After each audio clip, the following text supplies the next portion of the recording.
Le premier ennemi de la jeunesse ivoirienne, c'est la France en fait. La France qui finance plus de 10 milliards de francs CFA par an.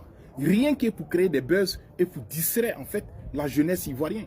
Au niveau du ministère de la culture ivoirienne en fait, la France détient un bureau au niveau du ministère. Rien que pour distraire le peuple ivoirien. Certaines personnes me diront, mais la France gagne quoi?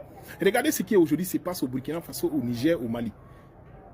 La révolution, elle est contagieuse en fait. L'éveil de la conscience est contagieux en fait.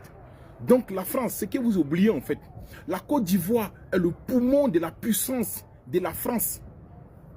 Si ces pays francophones de l'Afrique. Donc si la France perd la Côte d'Ivoire, c'est fini. La France va couler en fait. Donc il ne faut pas laisser en fait la jeunesse ivoirienne que cette révolution, l'éveil de la conscience puisse contaminer en fait la jeunesse ivoirienne.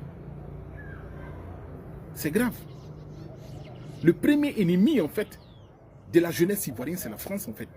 Parce que si la France aimait vraiment la jeunesse ivoirienne, la France devait prendre ces 10 milliards chaque année qu'il paye en fait pour distraire le peuple ivoirien, devait créer des usines avec. Mais la France ne le fait pas. La France ne le fait pas. Donc la France est le premier ennemi de la jeunesse ivoirienne.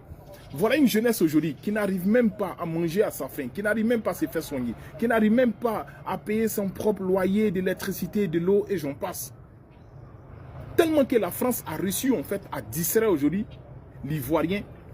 Tu parles de la souveraineté de la Côte d'Ivoire à un jeune Ivoirien, il te dira simplement que non, mon grand-père ne fait pas la politique, ma grand-mère ne fait pas la politique, mon nièce ne fait pas la politique, je ne vais pas parler de la politique. Mais toi, jeune Ivoirien, tu refuses de faire la politique, mais les étrangers vont le faire à ta place. Tu refuses de faire la politique, mais ne sois pas surpris de voir aujourd'hui que les Libanais atteignent de te déguerpir dans ton propre pays. Pourquoi tu es surpris? Tu as refusé de faire la politique de ton pays, non?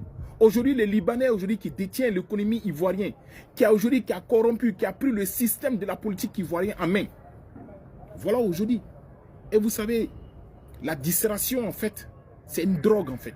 C'est une drogue. À la place de l'intelligence de l'Ivoirien aujourd'hui, c'est la distraction qui est là. Tellement que la France a reçu en fait à distraire le peuple ivoirien. Regardez, je vais vous prendre un peu un exemple. Regardez ce qui s'est passé récemment en Côte d'Ivoire. On voit un artiste comme Kérézen, un jeune qui est chrétien, qui s'est islamisé, qui a épousé sa femme. Et quelques jours, on voit qu'il devient chrétien encore. Et tu vois, toute la nation ivoirienne se lève, chacun s'en va acheter des Wi-Fi, des abonnements, connexions, pour savoir s'il est devenu chrétien, s'il est devenu musulman. Mais Ivoirien, tu es devenu Dieu, il est musulman, il est chrétien là. Tu gagnes quoi dedans? Mais là, si on parlait de la souveraineté de la Côte d'Ivoire, il n'y a aucun Ivoirien qui a la connexion pour ça. Il n'y a aucun Ivoirien qui a l'argent pour acheter la connexion. Mais lorsqu'on parle de la distraction, l'Ivoirien est champion.